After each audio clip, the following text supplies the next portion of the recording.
નમસ્કાર દર્શક મિત્રો, પાટવી ગુજરાતી ન્યૂઝમાં આપ સૌનું સ્વાગત છે। સમાચાર આવી રહ્યા છે કે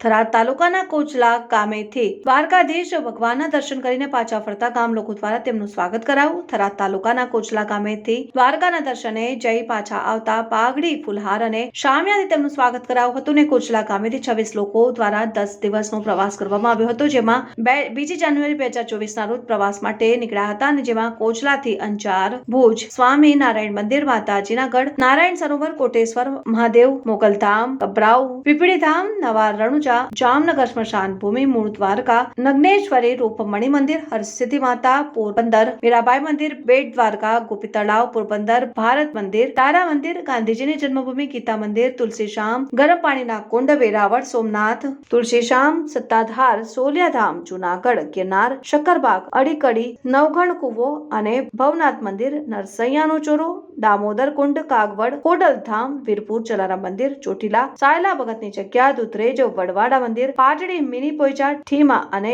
અજવાડા દર્શન કરીને પાછા ગામમાં આવતા ગામ લોકો દ્વારા તેમને સામ્યા અને ઢોલથી વધાવીને સોનેશ્વર મહાદેવના મંદિરે રાત્રે રોકાણ કર્યું ને રાત્રે ભજન સંતવાણી અને સવારમાં ભોજન પ્રસાદીનો કાર્યક્રમ રાખવામાં આવ્યો હતો ને દ્વારકાથી પાછા ફરતા ધર્મીભાઈ પણ એક બીજા તારીખ 11મી જાન્યુઆરીના સાંજે પાછા કોચલા ગામમાં આવીને ભજન સંતવાણીનો કાર્યક્રમ યોજાયો અને ગામ લોકોના સાથ અને સહકારથી બહોળી સંખ્યામાં લોકો ઉમટી પડ્યા હતા અને કાર્યક્રમને સફળ બનાવ્યો હતો। રિપોર્ટર અહેવાલ બનાસકાંઠા બ્યુરો ચીફ પ્રધાનજી ઠાકોર, પાટવી ગુજરાતી ન્યૂઝ, થરાદ।